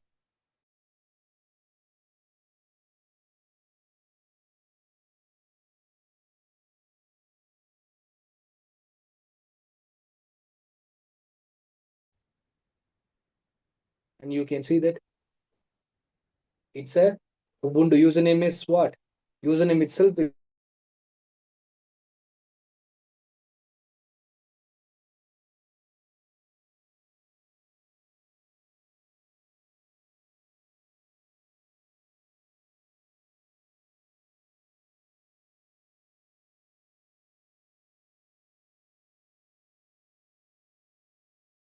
In case my screen is not available, just wait. My internet is just flipping.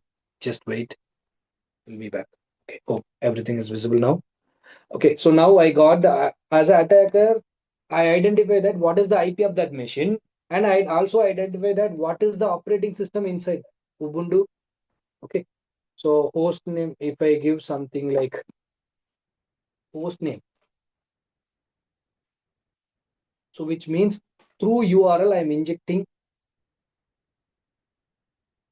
this command to fetch about some information about my server. Okay, so you can see the host name is Ubuntu and what the version username is, what is in that machine that I have already gathered, and what is the IP of that machine I already gathered, and what are the files inside that. Like let me use execute this ls command. You can see that in my web server I have these kind of web pages, index.html file I have, test.php file I have, and vulnerable.php file I have. I can, so by using this information, now I can, the same command I can open this uh, test.php or vulnerable.php, this file, and I can edit this file as well. Okay, clear? So now what I did, I just gather some information about my target. So my target is my web server. Okay, that web server have this file, so I can modify that here by using that. If you are well known in the Linux commands, right? Then you can use, by using this command loophole, you can do whatever, you can execute whatever you want. You can create one more file in this location. You can modify the existing file, right? Anything you can do it, guys. Anything you can do it. Okay. So if you want to know,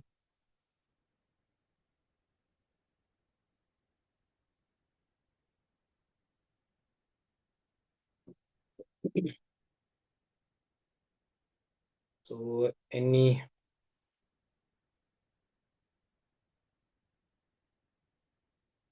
not IP, IP space A is the command.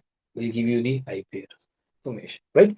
So actually, it's a vulnerability. It is a loophole. It is a weakness of your server, web server. Web server is simply allow outside users to verify your information, right?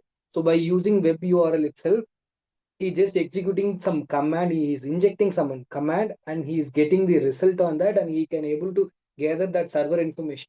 Okay, so you can see that I am in the Kali Linux. Okay, so my actual Kali Linux have IP address.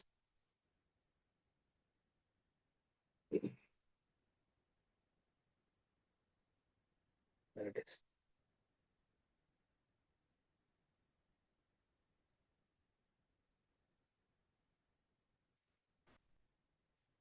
Okay, you can see that this is my IP 192.168.0.5 IP, public IP. From that public IP, I just call my by using a public URL, public IP of my web server. I identify that I can able to access the web pages. Okay, not only web page, and also I can able to get some information, some command. I can able to execute some command. I can able to identify that what is the IP address of the server, what is the username, what is the host name of that server, what is the files inside that server. We have list of files, we have everything I have collected. That by using that map I can map when I execute the username, right? Okay. Username, you can see that it is giving about the username Linux server, and it is giving some information about the operating system. So when you're in your production network, if you execute this command, if the vulnerabilities exist, then attacker can able to collect your domain name, domain information. What is the fully qualified domain name of your AD server? And by using that, he can try to by collect some information about your AD server too. So he can able to collect your entire organization information. By using that, he can do some based on that, he can do some other attacks to data. Using this attack itself, he can steal the data. Like we can able to see what are the files are there, right? So you can read that file, you can copy that file, right? Anything it is possible. This is a very danger to your production network, guys. Okay, so to now my firewall just have a security rule. Simply as per the rule, the traffic is allowed. So allowed traffic only. I'm able to reach this server by only with web services, HTTP services or HTTPS services. If I try to access the server, any other services, it will not be allowed because my rules simply allow only web services. So allowed traffic. So it is authorized traffic only, authenticated traffic only. But still, it has some loophole. It is it is bypassed. Okay. So now, to avoid that, what we have to do, you have to create a secure code in your web server. You need to do patch in your web server. If you forget to do patch, at least if you have a firewall, so that that's this is the reason. This is the reason in a real time scenario in an organization we are doing a patch updates. Even though we are doing a patch updates, even though if they given a patch update in that specific application, that application might have another loophole, another weakness, another vulnerability. Okay, so by using that, attacker can able to again do attack your machine, right? So the server. So to avoid that, and sometimes vendors, even though they identify the vulnerability, weakness, they will get some time. They will need some time to do patch update. So meanwhile, we can't able to protect our network if you don't have security profile features, vulnerability protection features in your firewall. If you don't have a firewall, even if you have a firewall, that firewall doesn't have a security profile, which is next generation firewall features. Simply saying that deep inspection features. If you don't have a deep inspection features, your firewall will failure to identify that vulnerability. To then it will not prevent the attack. It will be allow the users to it will allow the attacker to achieve the attack and to gather your some information in your production network. So to avoid that, all next generation firewall have that features called security profiles, next generation firewall features, or simply they say that IPS functions. Okay, in that we have a different kind of security profiles, guys. antivirus profile to identify that while when you try to download some file over the internet, that file might have vulnerability, malware, spyware, affected with the virus malware. So most of the scenario, virus will not do any harmful to your production network, but sometimes it will, sometimes it will. Okay, so to avoid that, that will be underlying on the files. So when you try to download some files, it will do antivirus feature, it will do deep inspect, and if virus is identified, it will be blocked. Anti-spyware, similarly, when you try to download some file or install some application, right? So that behind that application, the spyware might be run.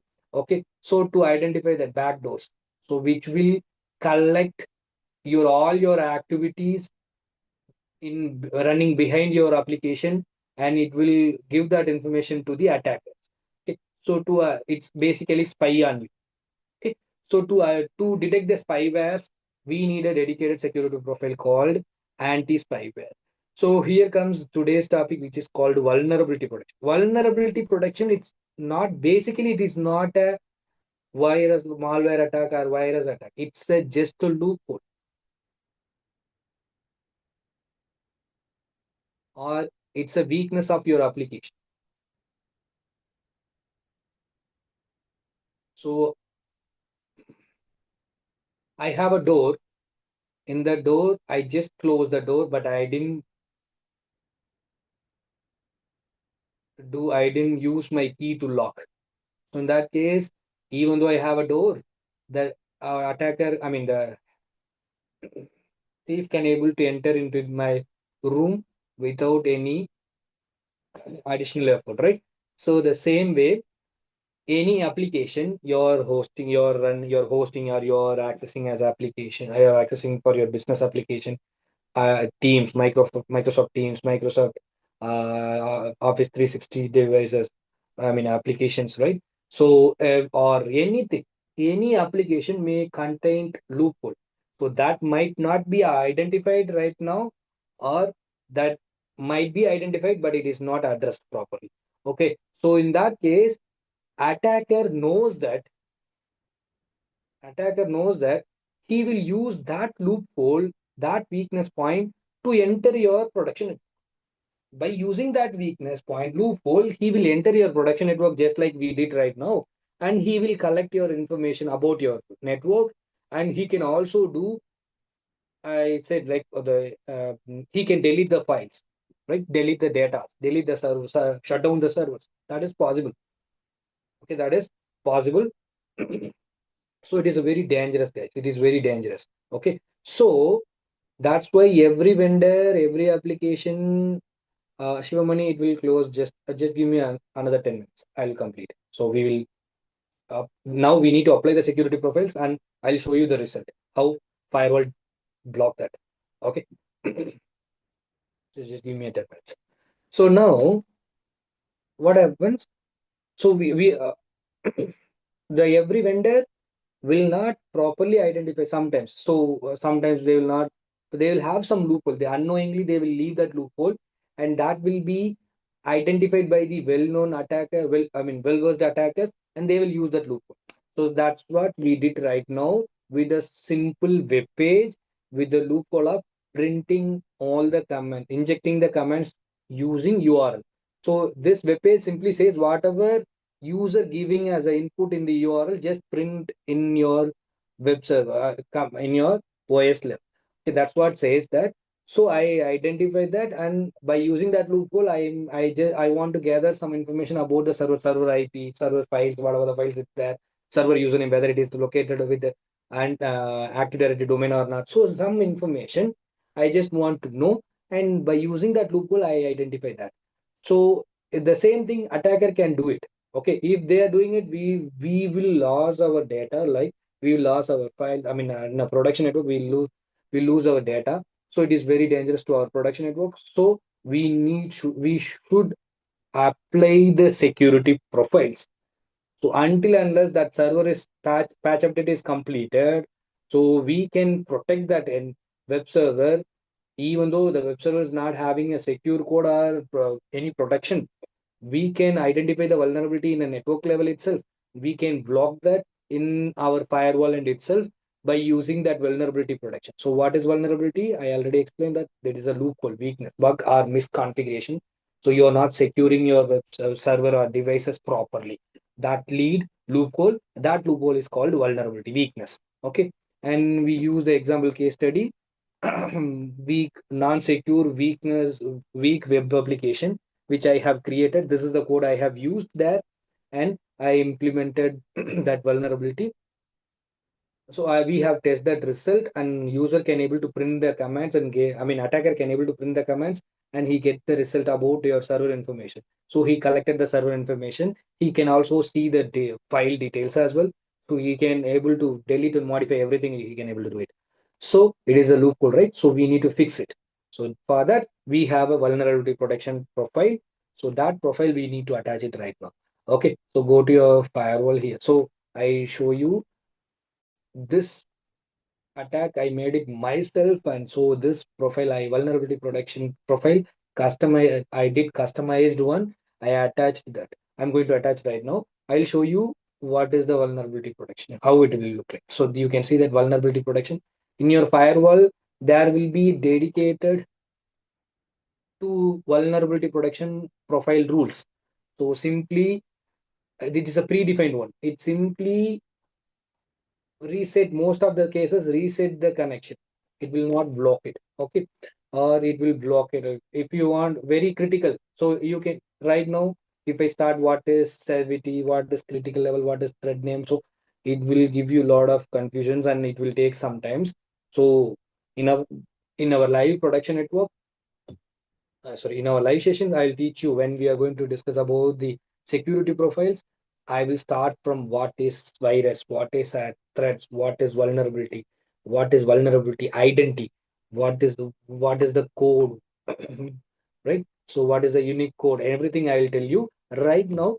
Just uh, just refer this profile. So I just create my custom profile, and that profile block in case the rule name I have created, in case any if you identify that vulnerability, just block it. Okay, the action I said drop. Okay, okay. So the action I'm saying that I want to block it. Okay, clear. That's what I mentioned in my vulnerability protection profile, security profile, and that's I have created in my custom object. You can see this is that I have created custom PHP command injection. So this, okay, how to create your own customized IP in your business. You have your business application, web pages, right? That might not be available in your public. So if you want to, or some virus or malware, it's newly identified that you're thinking that that is a vulnerability, and so you need to block that, and you need to customize that. Then you can go to this custom vulnerability object that you can create. I like how I made it right now. Okay, so I made it. So I'll tell you in a live session what is thread ID, what is servity, what is the action, what is the direction, client to server or server to client, like anything. So I'll tell you, just leave it right now. And only thing is we are going to attach this profile, and this profile is going to block the vulnerability when user try to access, execute some command over the URL page. Okay. So now this security profile must be attached in your security policy. So we created it, but we need to attach then in your basic policy, which is allow this traffic. And then only this can be do deep inspect. Okay. While do deep inspect, it will identify the vulnerability viruses, malware. Okay. So now go to security policy and internet to web server. So outside user trying to access web server, and I simply allow that services HTTP and HTTPS. But in that services, I need to do deep inspect. So go to profile. Even though my source and destinations and services are matching, my traffic is allowed.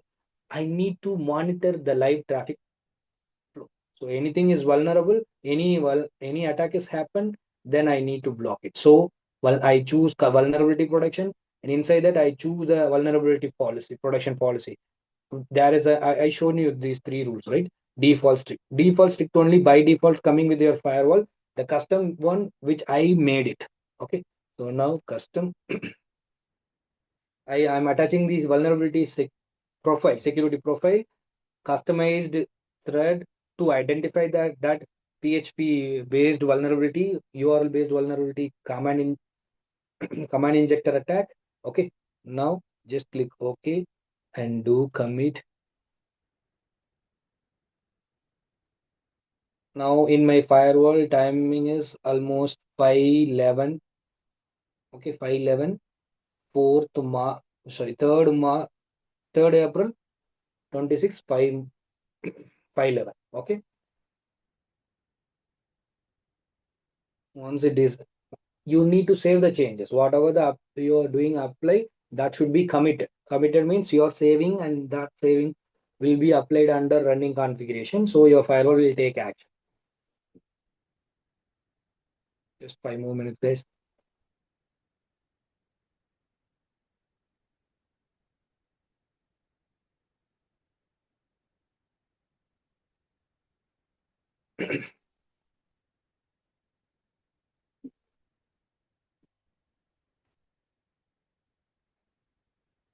Okay, now go to your attacker machine again.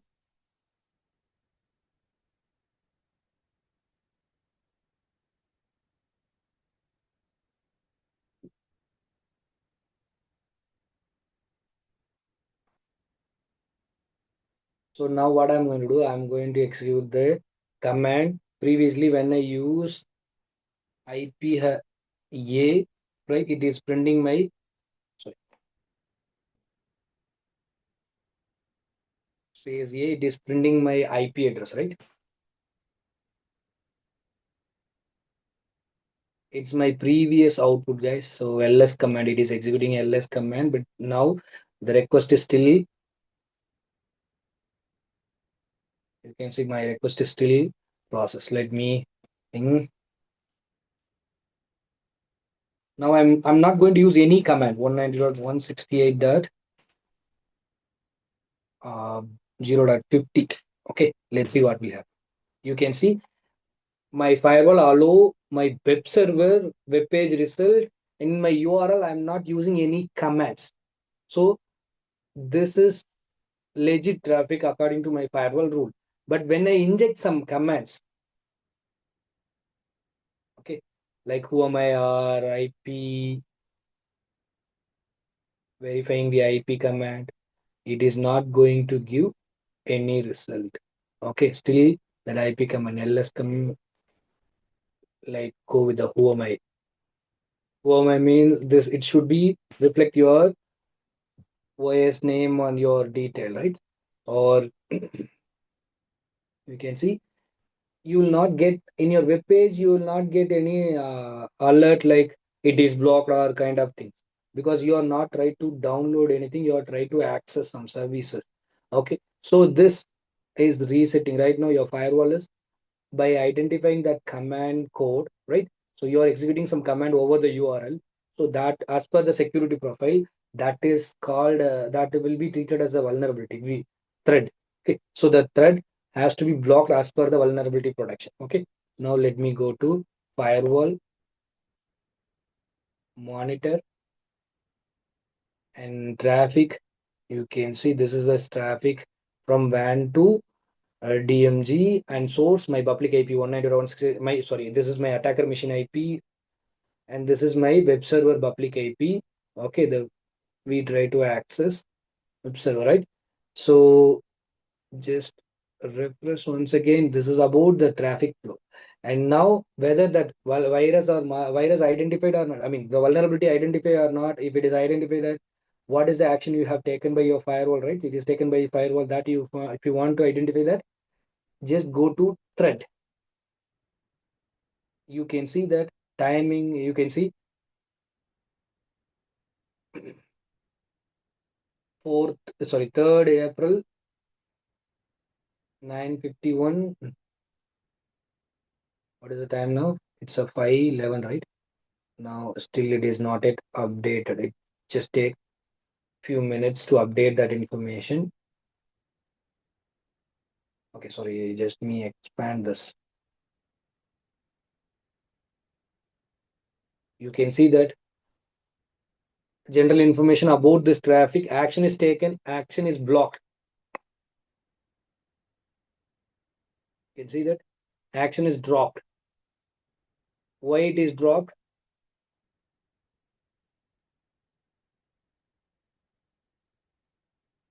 Why it is dropped?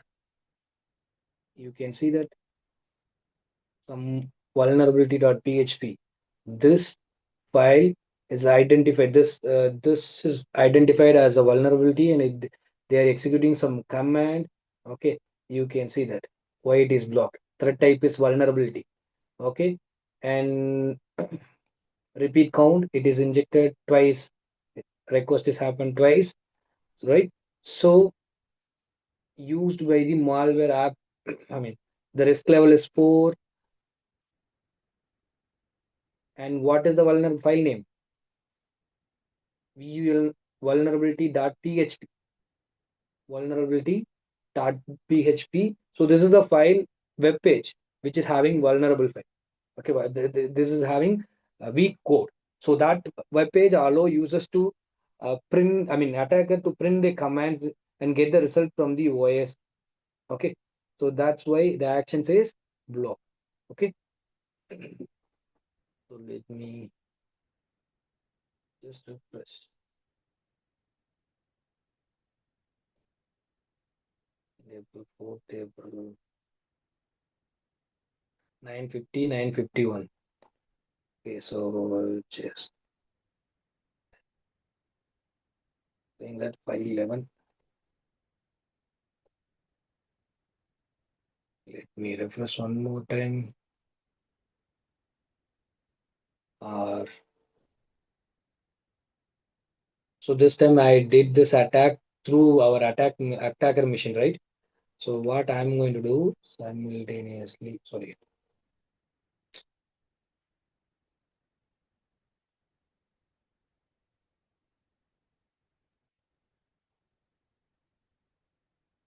that name is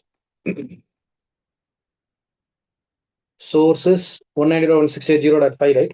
Now let me do the same attack from the some other machine, outside machine. So go to here, this Windows machine.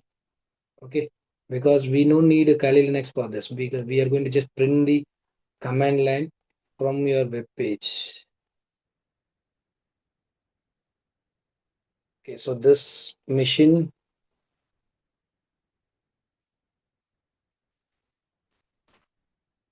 have a public IP 0.6. From this machine, I'm going to ping 192.168.0.50.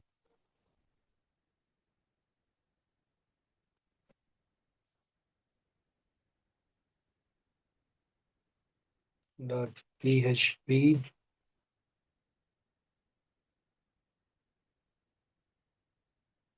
URL for this. I need to give a command, whatever I want, right? So cmd, and let me go to, sorry, attacker machine. I can't able to copy paste here.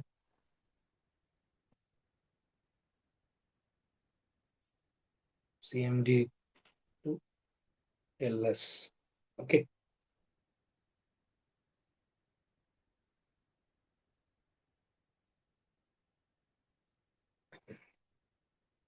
So if I'm not attached the security profile, it has to allow me to get the output of ls command. Okay.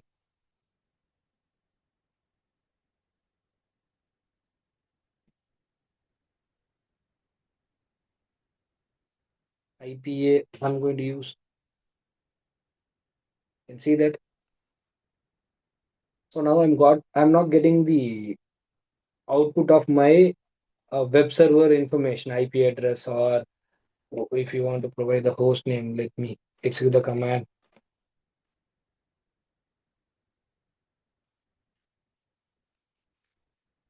So for this and all, I need to get the result in case if I'm not attaching the security profile, which was we earlier we uh, verified that, right? Now go to firewall. You can see some attack is some attack is updated here, and you can see the source IP. 0.6, which I made it through that 0.6. Previously, we did through 0.5 IP. Now we did 0.6 IP, and you can see that updated time. The previously we did, okay, it's wrong. It is showing the wrong timing based on your,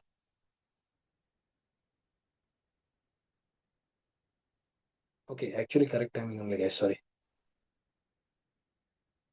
This is my logged in time. I'm sorry. When I logged in this firewall that time as administrator, it's showing that time. Actual timing is 9:15. Okay. So as per my firewall timing, 9:15. You can see that 9:15, 9:50, so 9:57,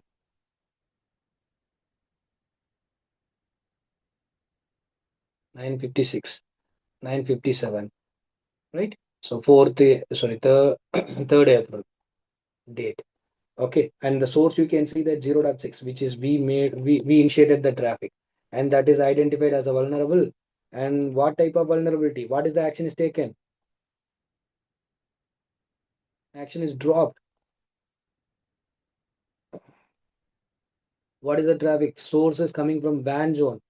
Public IP, what is the IP? 192.168.0.6, and destination is 192.168.0.50, which is your public IP of your web server. Okay, and NATed with your private IP of your web server 116.2.10.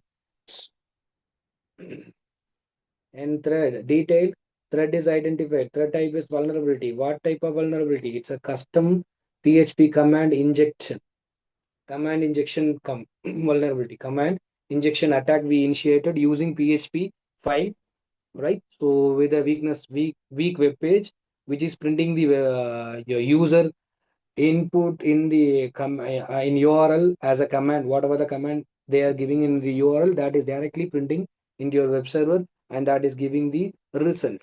Okay, so it is kind of attack. So we need to block it, because that attack, it's well very dangerous.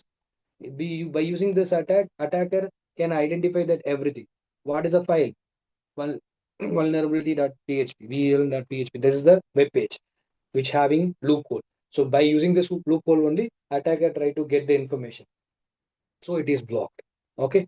So now, so like what is the category? What is thread ID, right? Everything I will teach you in our live sessions. In your advanced live sessions, we will we'll see, guys. Okay. So this is the by using this security profile features. So likewise, your Palo Alto firewall identified. It is continuously monitor your production network allowed traffic. Then, if anything is suspicious, then if your IPS engine have that suspicious signatures, it will be blocked. Okay, it will block like this. So it will avoid, by using this feature, you can block your any attack, anything is very dangerous to your production network. By using these features, we can block it, guys. So the firewall act like a first line defense in your production network. So it will deny that attacks in entry point itself by using this type of features. Likewise, we have a virus feature. We have a malware protection. We have a 0-day threat prevention. Right? So we have a data leakage. If someone try to steal your data, right? Your user information, your credit card information, like that. So how to block it? Everything we will see in our upcoming live session, guys. All it's happened because by using your security profiles. So security, we have a different kind of security profiles. In that we explore vulnerability protection. So vulnerability protection is nothing to identify the weakness to block to secure your weak application, your applications, if the application have any weakness, right? So we can able to secure that application. So in a production network, they will do patch update as well as an extra security layer. If suppose the organization forget to do patch update, let's say every Tuesday, when the Microsoft giving the patch update, if you forget to update the patch updates, right? So your that is identified by the attacker. They will use that loophole and to protect, I mean, to steal your information, to bypass your production network, to shut down your production network, right? So to avoid that in network level, firewall will help us to prevent that type of attacks, right? It might be any SQL injection, it might be a cross scripting injection, it might be a command injection, it might be a any type of attack, right? So this security profiles, antivirus, anti-spyware, vulnerability protection, data leakage protection, file blocking feature will help us to prevent that attack in our organization, guys. Okay, clear? Any doubts as of now?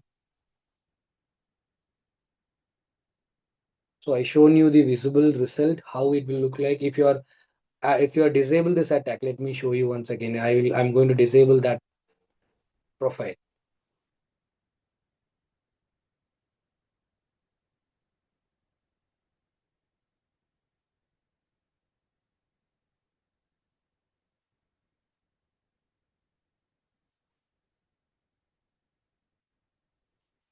So meanwhile, if you have any doubts, if you have any queries, you can reach me. You can ask me, guys. You can by raise your hand and I'll unmute you.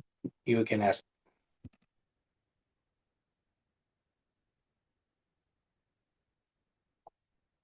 Hope this demo is useful to you guys. So if you want the demo, if you want to explore the demo or like how our teaching style, so I hope this will be very helpful to you. Or still, if you want with some other topics, I will share you the previous session videos for your reference. You can refer that, and then you can reach me out, guys. So I mean, if you are interested to enroll this courses, you can reach me out, and I will share this document, everything, and I also share one Google form.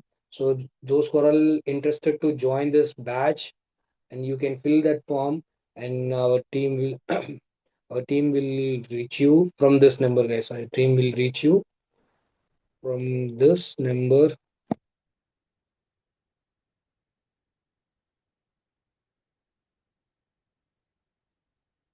Okay, this number. You can reach me. You can reach through WhatsApp call or through voice call as well. If you are fill that form, our team will reach you from this number. Okay. So any doubts as of now, guys?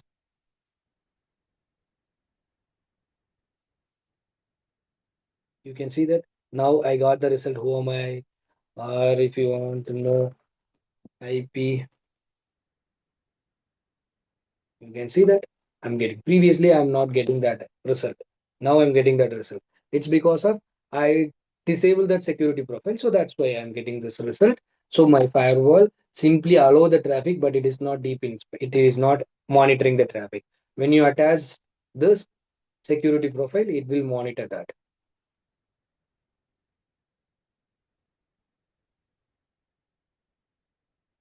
Any queries, guys?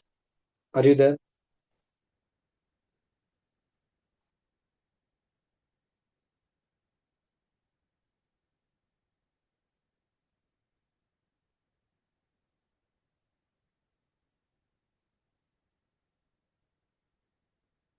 Okay, so that's it today. And the session is going to start on 7th April. So I'll share you the enrollment form as well. So you can just fill that form and our team will reach you to complete your enrollment process, guys. Okay. Thank you, guys. Bye bye. Take care.